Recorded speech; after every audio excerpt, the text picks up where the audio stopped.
In the UK, nobody fights. I've never seen anybody fighting openly. I've never seen someone who park his car, open the doors, and come out and be like, "Who do you think you are? Who?" Hello there, and welcome to EpicTube. My name is Fred, and today is going to be a big one. Today we'll be going straight into discussing some of those reasons in the UK why people get angry unnecessarily.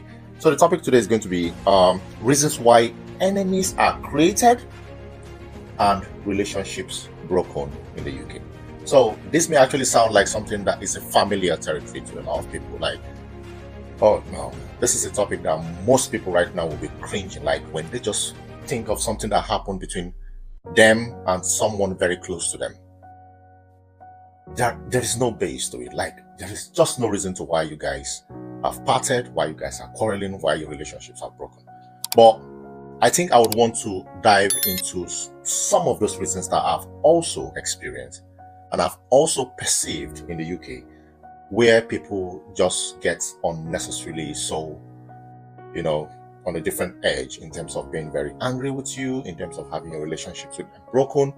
And the reasons will not be far-fetched from what you at home watching this video just now would have actually thought this would be. And because this is going to be an interactive session, you could also leave your comments in the comment section in regards to experiences you've had and things that are in line, experiences that are in line with what we're discussing today. So you can also let a lot of people understand that these things are very, very unnecessary. Some of the reasons here will actually baffle you. They will actually just make you feel so really low, because these are reasons that I, for one, actually don't take them to be anything but people in the UK are a lot of us Africans, I'm really sorry to say though, we actually pick this to be something very serious. I understand that a lot of people are going through a lot of challenges. Like, there is a lot of challenges. Like, whew, it's terrible. But let's kick into it, okay? So the topic today is reasons why enemies are created and relationships broken in the UK. Reason number one: someone calls to be a lodger in your house. Bills free, rent free. Oof, that's a big one. So I've actually not had like a lot of experiences in regards to this, but I know that a lot of people who are close to you, who probably may be acquaintance or be friends with you, maybe sometimes call you and say, okay, they want to come and stay at your residence, in your house, in your space. And I understand that there are a lot of challenges here in the UK where people probably get houses and they want to sublet maybe a space, maybe the room or the rooms if they are, or sometimes they have like rooms in the house and they probably just want to sublet those rooms. So, and these rooms are actually subletted, and these rooms are probably, given out because the owner of the property actually wants to just augment some things. Like, when I give out a space, there's a lot in my life that I really need to take care of at that time. So I need these funds to actually augment whatever I get from my income, just to take care of the basics, take care of people back home, or take care of some things that I really need to take care of. Then you have a friend who walks up to you, who comes to your house and says, please, can I stay in your house for a month, or can I stay for 2 months? So you could actually be willing to do like a week, maybe 2 weeks. Even at that, you're trying to just sacrifice. You're trying to inconvenience yourself. You're trying to inconvenience a lot of things. You're trying to just break some of those, those simple rules or basic rules in your house, just to accommodate this friend or this acquaintance. And sometimes they want more. So a friend tells you, I want to stay in your house for 2 months. Please, I'm just trying to get myself sorted, which is fine. But right now, I can help you. Like, I have people in my house. And even if I don't, the space I have in my house, I want to actually give out to somebody who's going to pay me £400. And someone even comes, or one of your friends actually comes and says, okay, I'll pay you £200. Bro, my budget for this space is £400. Well, I really have issues. I really have things I need to sort out. So somebody comes and pays me in like 3-4 months, I'll be able to sort this out. That's why I actually have that space to give out. It doesn't sit well most of the times with people we call our friends, because in the UK, when someone actually asks for such a favor like being a lodger in your house and you decline, it's a big problem. It's a big problem. Like, The person really gets angry with you. The person does not want to understand where you're coming from, whatever issues you have, your personal problems. The person does not care. At that point, the person just wants that his requests should be met. And you've said no, and that's a problem. Enemy number one. Two, someone calls to ask for money. This is very familiar. Like, this is, who doesn't go broke? Like, we ask for money all the time. But the essence of this video is to actually outline why we start getting mad at people who cannot help us financially. It's crazy.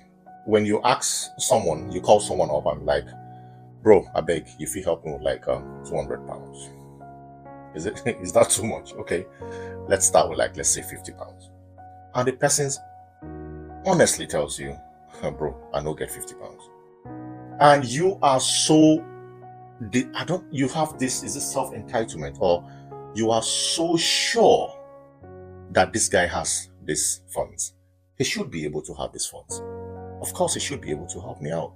He doesn't have. He's just been very, I don't know, even if he's been deceitful, he doesn't have. So why get mad at people when they tell you they actually don't have? Like, I know a number of times where I've actually gone down completely and I want someone to actually lift me up. Everybody have been there. And if I'm being told no, it's normal. I don't just start looking at this person and feeling like, okay, you have and you don't want to give me because maybe I'm this, but probably you give to someone else or something. I don't take it that personal. You know, there are times where you actually want to, get that help that you need and you don't get it. You probably feel a little bit bad or you feel bad. But you want to look at it in a different way that I don't think this should be his problem. It's my problem. So I should go worry or I should go stress just myself and just leave this dude out of it. But a lot of the times, enemy number two is being created. Like, you start beefing with this guy. You start beefing. And the UK is not like Nigeria where you can actually be at work and someone calls you and you just tell your manager, bro, they come and you leave. The UK is a place where, just like other Western countries, they are very strict, very strict, very strict. You come late to work, it's a problem. You act very weird or very lazy at work, or you're not just too straightforward at work, you're being sacked, you're being queried, you have like a warning in your file. There are a lot of things that go wrong when you actually just derail a little in the UK. And that's why a lot of people pay a lot of emphasis on things that should be done right in the UK. So if somebody says I don't have money because he's trying to be very careful with how he spends his money and how he's taking care of things back home, why beef such persons? Why get angry? I understand that a lot of us actually have alliances where you feel someone actually should be able to help you because you have a lot of stuff in common. He's your friend, he's your everything. You should actually have that. But it is not your money, it is his. Your friendship is there for a reason. If I really don't know how to put this, but I know some of you actually have been there and you could actually relate more. You can leave some of your experiences and comments in the comment section so that some of my subscribers and viewers can actually understand what we're talking about. So it gets to that point where it becomes very weird. It becomes very terrible. Like, it just doesn't make sense. If somebody tells you no, the person now becomes an enemy. Why? That's two. So number three, when you disagree with someone's opinion. Like, this is not, I don't think this is very common though, but I know some of you have experiences in regards to this.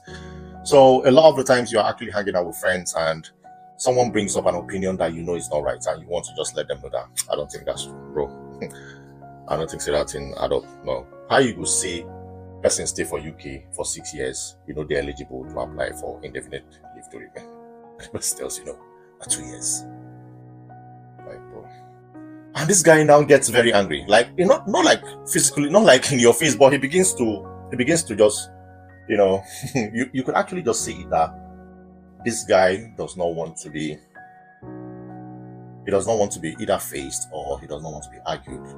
He does not want to be told that some things are wrong. He just believes that everybody who listens to him should say yes to everything he dishes out. It doesn't work that way. No, it doesn't work that way. So if I know that, okay, Arsenal is playing tomorrow, and you're saying no, Arsenal is playing today, and I know fully well that Arsenal is playing tomorrow, won't I, or shouldn't I say something? Shouldn't I say that no, I don't think Arsenal is playing today, Arsenal is playing tomorrow? So a lot of people in the UK that I know of, and a lot of people that I think you know of, would actually not find that funny. They feel it's too confrontational. They feel you're just too strong and too a presence for their liking, and that's weird for me. And a lot of people actually have enemy number 3 because of that. Number 4, when you don't show up at their invitation due to work. See, a lot of people are busy in the UK. So if you call someone and say, bro, make we meet for this place tonight, or I get this thing really happen, or a friend actually wants me to come and I want you to come with me, and you say, bro, I don't think I get time. And sometimes maybe on the phone, and you just tell them, see, I'm going to be busy. I have a shift. I have work. Because in the UK, people prioritize their time. A lot of the time, sometimes you go to church, you don't see a lot of people there, but the next Sunday you see them. So what happened last Sunday? They were busy. So you can't just get very angry over someone's, having his own time and trying to get his stuff sorted out. So when you say you're getting very angry over such a thing, or over such scenarios, I think that's wrong. Yeah, that's perfectly wrong. And I know a lot of ladies who have actually quarreled. I see a lot of ladies quarrel. I have this party, I have this stuff, I get to hear a lot of my friends tell me that. And because I said I was not going to be around, I get shifts. I don't go feed there around. Here comes trouble. See them quarreling for 4 months, 6 months because of that. That's number 4, enemy number 4. Number 5, when they ask you simple favors like to drop their children over at yours, or to use your car, or to request that you help them move house, properties, or goods from point A to point B. This is another one. This is another big one. I think having a car in the UK is not, I don't think it's luxury. I think it's a necessity, because sometimes you have to go to work by 6 a.m.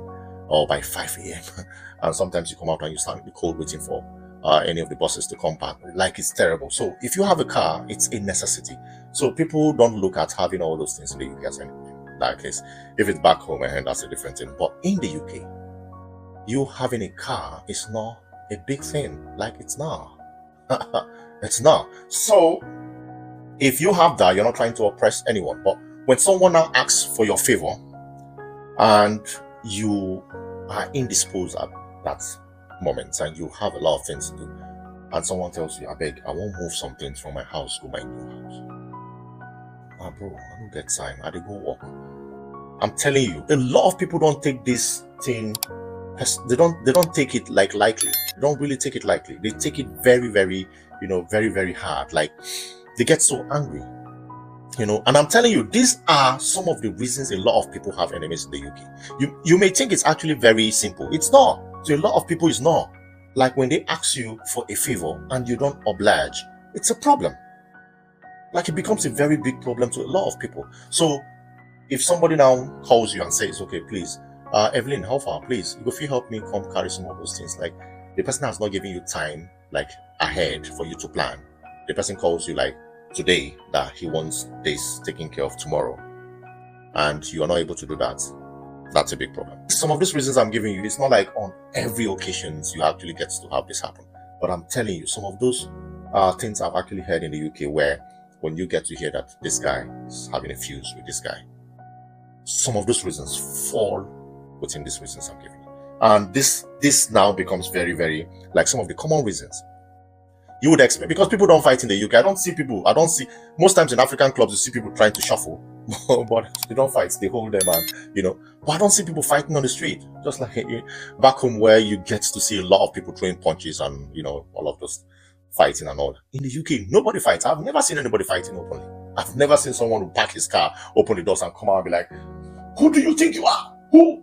I've never seen that in the UK. I've never seen that. You will sleep in jail. And that's why a lot of people don't even like traveling now, because they just don't want that aspect of their life to be distorted. So that's, by the way, that's a different topic. Enemy number 6, age and status factor. Let me say, I'm trying to do gestures, some funny gestures. Oh no, this is very terrible. Age and your status. Age and your status. What am I saying? See, a lot of people feel entitled because they are older in the UK. So when you come around them, you need to pay respect. You need to show respect. So when you talk around them, you'll see an aura or a cloud of a certain display of age around them. So you need to pay respect to that character. If you don't, they see you as being disrespectful. And let's say you guys were even hanging out and you guys were maybe pals. That begins to shift. And the person now begins to see you differently. The status thing is people feel they were this back home and now they are this. But they want to make you understand that if not for this, you wouldn't be talking to this person who was back home like this. So it's terrible. Like, it's terrible. So I know a lot of people were doing well back home. And if you ask me, they're still doing well here. They're doing much better. Yeah, because a lot of those challenges you had back home, you don't have them here. You don't have them here. That will be for a different video where I would explain some of those challenges that we have back home that we don't have here. And that it gives you a lot of, rest, peace of mind.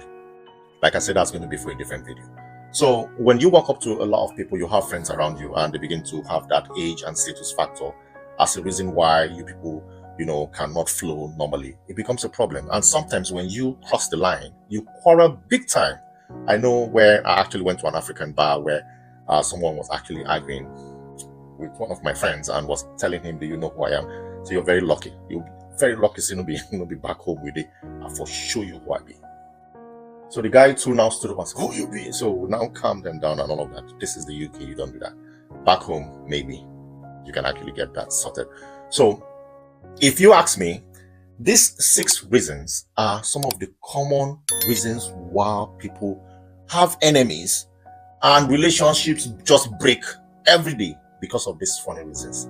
I know this actually sounds weird to a lot of people listening, and I just want to believe that some of you have your experiences that may not just be within this, but could also just sound very funny and could be reasons why people's relationships are not actually, very sustainable, broken, enemies and all that. Please go in the comment section. Tell me some of the reasons that you think are very, very common or peculiar, or that you've actually experienced, that enemies and relationships are either created or just broken in the UK, like very, very, very visibly.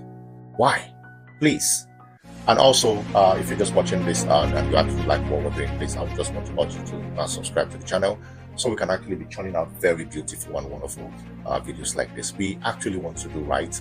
This is EpicTubeMoments, and we actually want to be bringing like the best content on Tube, and that's why we're EpicTubeMoments. Thanks for watching, and I'll see you next week. Bye.